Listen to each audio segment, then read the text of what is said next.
O que você faria se descobrisse que as pessoas ao seu redor não são exatamente quem você pensa que são?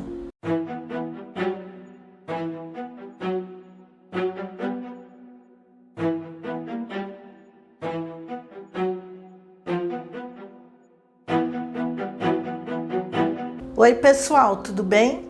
Eu sou a Patrícia Muleiro e hoje nós vamos falar sobre um caso surpreendente. Com certeza daria um ótimo roteiro de um filme de Hollywood, cheio de reviravoltas e um final completamente inesperado.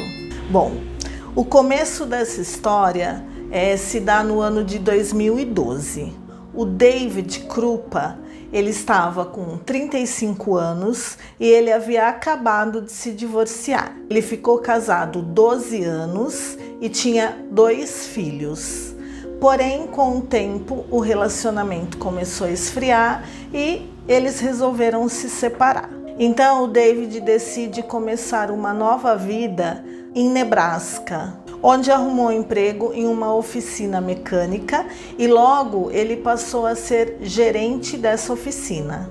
Ele alugou um apartamento de 1 quarto, mas era assim, pequenininho, bem aconchegante. Ele estava muito feliz com essa nova fase da vida dele, porém ele se sentia um pouco só. E então, como há muito tempo, ele não ficava solteiro, ele queria realmente aproveitar essa vida. E então ele começou a entrar em alguns perfis de encontro de casais. Só que logo no perfil ele já colocou como característica principal que ele não estava procurando um relacionamento sério e que ele queria apenas encontros casuais, sem nenhum compromisso. E aí ele começou a conversar com uma mulher chamada Liz Goliar. A Liz também era separada e tinha 2 filhos. E ela disse para o David que ela também procurava o mesmo que ele, ela não queria se envolver seriamente com ninguém, o que ela queria mesmo era uma companhia para poder sair, beber, dançar, jantar fora, se divertir, mas também tipo uma amizade colorida. Nada além disso. O David gostou muito da Liz, eles se davam muito bem e começaram desde então a sair. De vez em quando, a Liz passava a noite no apartamento do David.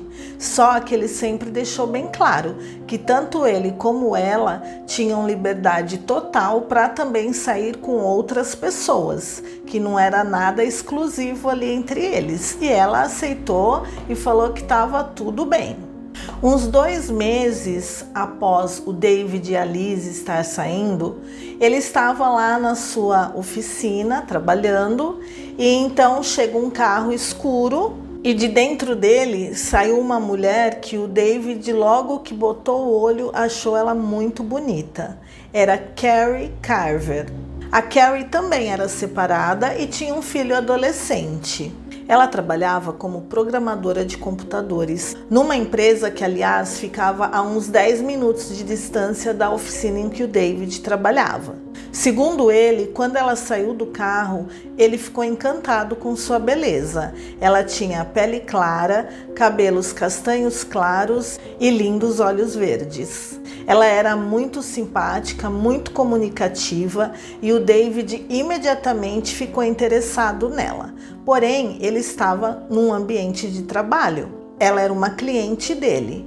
Os dias passaram e quase todas as noites o David estava sempre ali, nos sites de encontros, para conversar também com outras pessoas. E foi então que ele reconheceu uma foto de perfil. E era exatamente da Carrie. Então o David puxou assunto com ela, falando: oi, tudo bem? Te conheço, não foi você que foi lá na oficina arrumar o carro e tal? Ela respondeu também, muito simpática. Eles começaram a conversar e com alguns dias de conversa, eles resolveram marcar um encontro e jantar fora. A Carrie começou a contar sobre o seu passado e disse que passou alguns anos atrás por um período difícil, onde ela foi diagnosticada com depressão e transtorno bipolar. E que com a ajuda médica ela se tratou direitinho, tomava remédios e estava bem melhor. Eles se deram tão bem que no final do encontro, o David convidou a Carrie para ir para o apartamento dele e ela aceitou. Com mais ou menos uns 15 minutos que eles haviam chegado no apartamento dele, o interfone toca.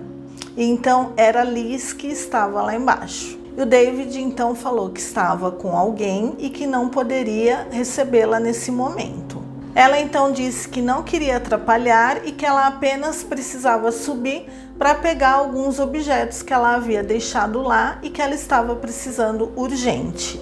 Diante da insistência dela, o David pediu um momento, explicou para Carrie o que estava acontecendo e a Carrie falou: não tem problema nenhum, eu vou embora, depois outro dia a gente se vê novamente.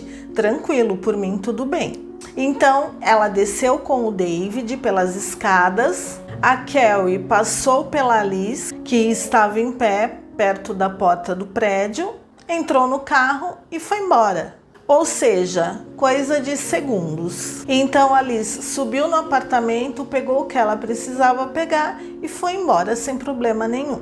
O David então ligou para Carrie e pediu para ela desculpá-lo, que realmente foi um imprevisto que aconteceu e que ele gostou muito de ficar com ela. Ela então falou para ele ir lá para casa dela e ele aceitou na hora. Então ele pegou o carro e foi diretamente para casa da Carrie. Lá, antes de acontecer qualquer coisa, ela também deixou bem claro para o David que ela não estava procurando um relacionamento sério, que ela estava muito envolvida num projeto que ela estava fazendo na empresa, que inclusive era um projeto bem grande que exigiria várias horas extras. O David concordou, falou que para ele estava ótimo, que era o mesmo pensamento que ele tinha, então os dois passaram a noite juntos. Só que as horas extras da Carrie começaram a aumentar cada dia mais. Como a oficina em que o David trabalhava era bem próxima à empresa da Carrie, ele ofereceu se ela gostaria de ficar no apartamento dele nas noites em que ela saísse muito tarde das horas extras. A Carrie então aceitou. O filho dela, que era adolescente, ele ficava com a mãe dela, que morava mais ou menos a uma distância de 1h, 1h30 de lá. Certa manhã, que a Carrie havia dormido na casa do Dave, ele levantou, se arrumou, tomou café e foi para o trabalho. E a Carrie ficou dormindo. Quando foi mais ou menos por volta do meio-dia, o Dave recebeu uma mensagem da Carrie, onde ela dizia que ela gostaria de morar com ele e sugeria que eles se casassem. O Dave achou aquilo bem estranho, uma conversa bem sem pé nem cabeça, e ele respondeu que eles já tinham conversado bastante sobre esse assunto e que ela tinha concordado de que eles apenas seriam amigos. Após receber essa mensagem, ela começou a mandar várias outras o dia todo. Só que ela começou a xingar o Dave de tudo quanto é nome, e ele não estava entendendo nada. Ela falava palavrões e dizia que ia fazer da vida dele um inferno. Bom, ele continuou no trabalho e no fim do dia ele foi embora para casa. Chegando no apartamento, a Carrie não estava mais e também nenhum objeto dela. Ele entendeu que ela foi embora. Com essa atitude, ela deu a entender que estava tudo terminado entre eles. O David então continuou a sua vida normalmente, todas as noites conversando ali pelo computador com algumas mulheres, marcando encontros e também saindo com a Liz. Naquele mesmo dia, a Carrie mandou uma mensagem para o celular de sua mãe, a Nancy, dizendo que ela havia conseguido um emprego em outro estado, no Kansas, e que ela estaria se mudando para lá. A Nancy não achou estranho, porque a filha estava sim aberta a novas oportunidades de emprego. E ela não se preocupou, porque no final daquele mês, o irmão da Carrie iria se casar e com certeza ela iria aparecer para a cerimônia, só que ela não apareceu. A família dela também começou a perceber que ela fazia algumas postagens na página do Facebook bem estranhas. E a mãe dela, inclusive, achou que ela estava tendo algum surto novamente, devido à depressão e à bipolaridade. Eles desconfiavam que ela havia deixado de tomar as medicações.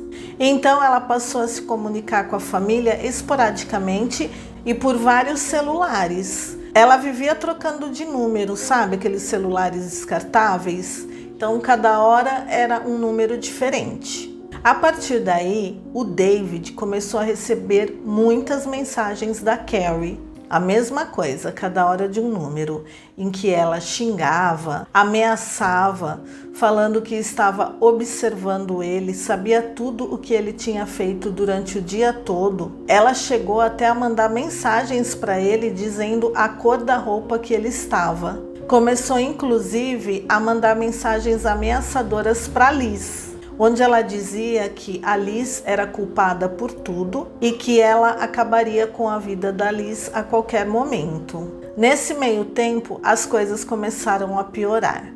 A Liz apareceu com a porta do carro riscada, picharam a garagem dela, com palavras de baixo calão. Enfim, as coisas começaram a escalonar de uma maneira que o David começou a ficar preocupado. A Carrie mandava mensagens dizendo que estava vendo ele dentro da oficina e falava praticamente tudo que ele havia feito durante o dia todo. Ele começou a ficar bem assustado. E as ameaças eram constantes, tanto para David como para Liz. Inclusive, a Liz acabou passando algumas noites no apartamento do David para se sentir mais segura. Eles, inclusive, chegaram a ir para a delegacia para fazer uma queixa de assédio. Só que sabe como é, né? Um homem sendo assediado por uma mulher, a polícia não deu muita importância não. Certo dia, o David estava chegando em casa e ele avistou o carro da Carrie. Ele ficou super assustado e chamou a polícia. Quando a polícia chegou, verificou que o carro estava vazio.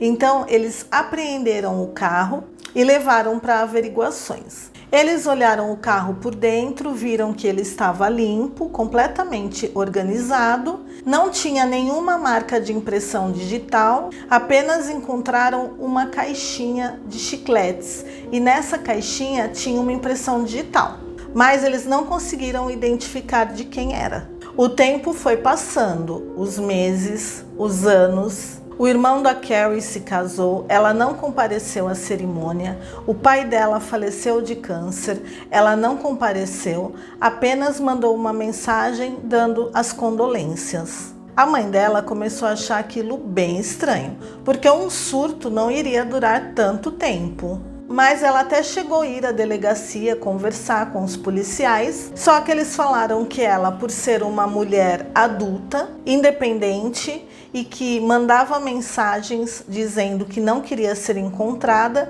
que queria viver a vida dela tranquilamente, eles não poderiam fazer nada, não poderiam ir atrás. Bom, um ano depois de tudo isso acontecer, em 2013, a Liz ligou desesperada para o David, dizendo que a casa dela estava pegando fogo. O David correu para lá imediatamente e a Liz estava sozinha do lado de fora, já com os bombeiros ali controlando o fogo e chorando porque ela tinha perdido tudo, inclusive os animais dela de estimação. Ela tinha um cachorro de porte grande, 2 gatos e uma cobra.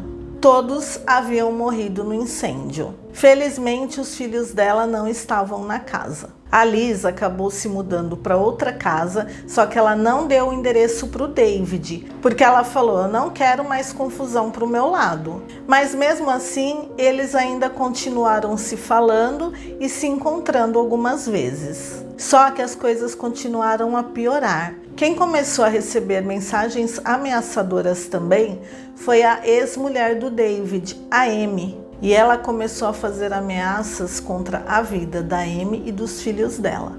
3 anos se passaram e o David, naquela vida, naquele inferno, ele chegou a mudar várias vezes de número de telefone, de endereço, de emprego inclusive, Mas de nada adiantava, a Carrie acabava descobrindo o telefone novo dele, continuava mandando mensagens, continuava espionando a vida do David e ele não sabia mais o que fazer.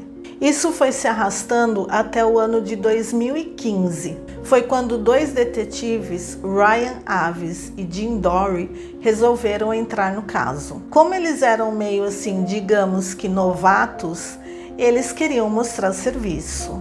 E então eles resolveram pegar esse caso e ir bem a fundo nas investigações. E já logo de cara eles descobriram coisas assim simples, fáceis e que a polícia nunca se deu ao trabalho de investigar. Primeiro, a conta bancária da Carrie. Ela só teve 2 movimentações desde que a Carrie sumiu, que aliás foram logo nos primeiros dias. Depois, a conta ficou lá, paradinha. Como ela se mudou para outra cidade, ela precisaria do dinheiro. Então, os policiais já começaram a ficar intrigados. A segunda descoberta foi que a Carrie não se comunicava com ninguém, nem por ligação, nem mensagem de voz e nem ligação de vídeo. Ela somente mandava mensagens escritas ou e-mails. A mãe dela, às vezes, insistia, implorava para a filha poder falar com ela. Porém, ela nunca atendia as ligações.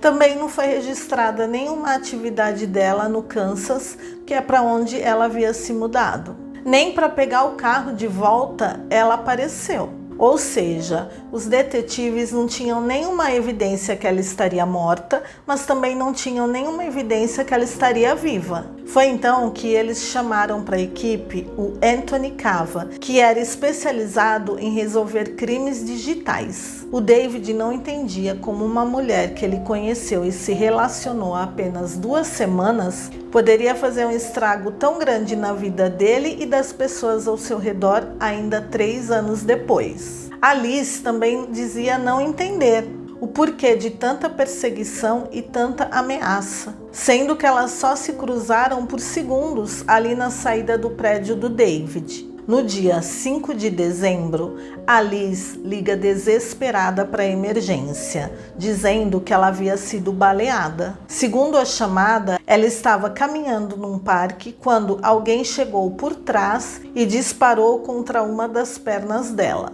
Ela então caiu ferida, estava sangrando muito, com muitas dores, mas ela conseguiu apenas ver um vulto assim fugindo e, segundo ela, era um vulto feminino. Ela foi levada para o hospital, se tratou e se recuperou bem, afinal o ferimento não foi em nenhuma região que comprometesse com gravidade. Mas os detetives, eles estavam com uma pulga atrás da orelha em relação a Liz e resolveram, por via das dúvidas, colocar um rastreador no carro dela sem que ela soubesse. E eles então perceberam que o carro da Liz toda noite passava exatamente na rua da casa da Amy, a ex-mulher do David.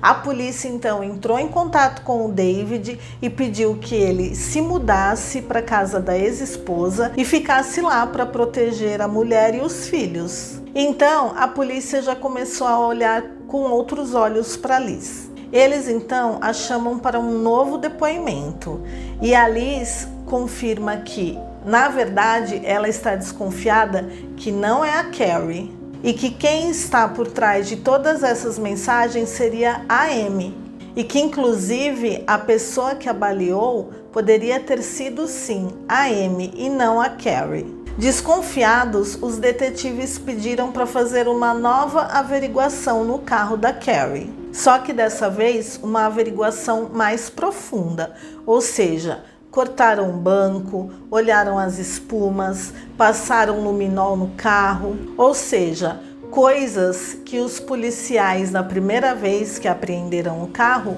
não fizeram. Os bancos estavam intactos, limpinhos. Quando eles cortaram o couro do banco e chegaram na espuma, estava tudo sujo de sangue. Eles jogaram luminol no porta-malas do carro e também apareceu um monte de gotas de sangue. Eles pegaram aquela latinha de chicletes que continha uma impressão digital que na época não conseguiram identificar a quem pertencia. E eles montaram um plano, analisar novamente aquelas digitais e chamar a Liz para um novo depoimento, ou seja, uma conversa amigável para tirar algumas dúvidas sobre o caso. Deixando claro que a Liz sempre foi muito prestativa, sempre colaborou muito com a polícia. Então eles conseguiram pegar as impressões digitais dela. Aí sim, ao comparar com a latinha de chicletes, bateu exatamente com as impressões da Liz. Ou seja, ela esteve no carro da Carrie juntamente com ela. Fingindo estarem desconfiados da Amy, numa conversa informal, os policiais disseram a Liz que estavam muito desconfiados e que tinham quase certeza que a autora de todos aqueles acontecimentos era sim a Amy e que eles só estavam esperando a sorte de ter uma mensagem da Amy falando qualquer coisa que desse mais a entender que foi ela que cometeu o crime.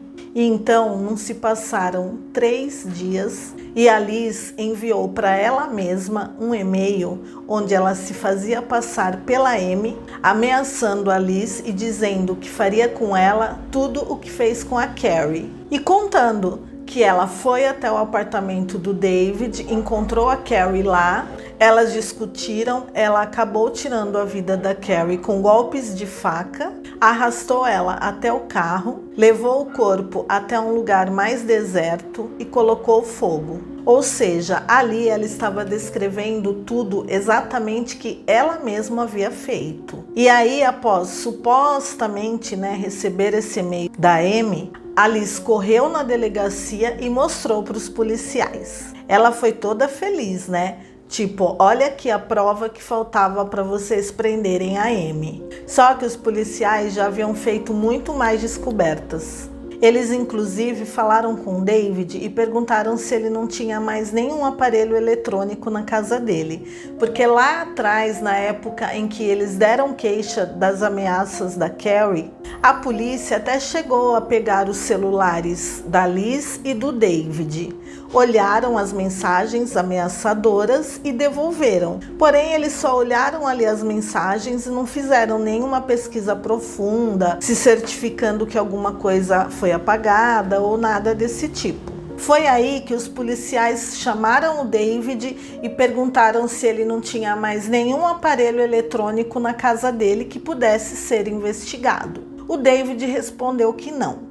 Só que quando ele chegou em casa, ele lembrou que tinha um tablet usado lá, velho, jogado num canto, que ele tinha comprado só mesmo para jogar, fazer algumas coisinhas assim. Então ele pegou o tablet e levou para a polícia. O Anthony, aquele detetive digital, viu que tinha um cartãozinho dentro do tablet. Então ele transferiu os dados para o computador e ele viu que havia sido tudo apagado. Mas ele tinha alguns programas que conseguiam recuperar o que foi apagado. Quando ele recuperou, ele viu que tinha centenas de imagens, fotos de selfies da Liz, de tudo quanto é jeito, e entre elas, algumas fotos que chamaram a atenção dele, pareciam pedaços de corpos. E uma delas parecia ser um pé no meio de uma lona. Um pé já um pouco em estado de decomposição. E um detalhe chamou a atenção dele. Esse pé tinha uma tatuagem que dizia algo em chinês. Imediatamente, eles entraram em contato com a Nancy, a mãe da Carrie, e perguntaram se ela tinha alguma tatuagem.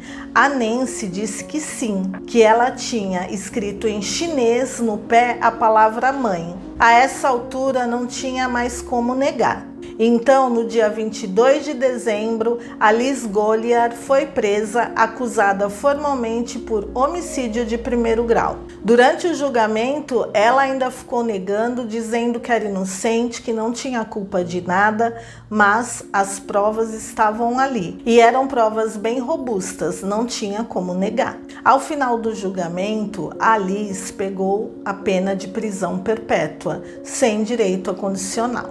E no fim, concluiu-se que quem fez tudo isso, quem infernizou a vida do David durante 3 anos, ameaçando, perseguindo, tirando o sossego dele, foi Alice. Com todas essas provas, não tinha como negar. Agora, me diz o que se passa na cabeça de uma mulher para fazer todos esses absurdos, matar uma pessoa, ameaçar tantas outras pessoas, ameaçar inclusive crianças, apenas por um relacionamento casual de 2 meses ainda.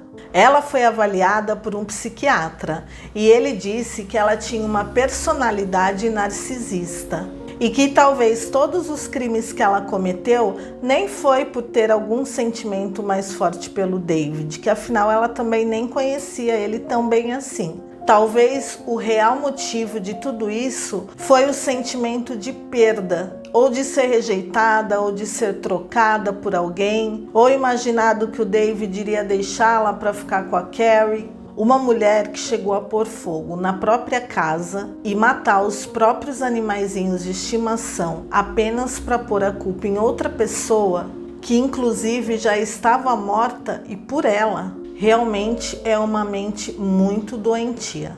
O próprio David não conseguia entender e demorou a acreditar. E aí fica a lição, né? A gente tem que ter muito cuidado com as pessoas ao nosso redor. Alice ficou o tempo todo junto com o David, ele cuidava dela, preocupado, tentando protegê-la, sendo que ela mesma havia sido a causadora de tudo. E esse foi nosso caso de hoje, pessoal. Eu fiquei chocada com esse final.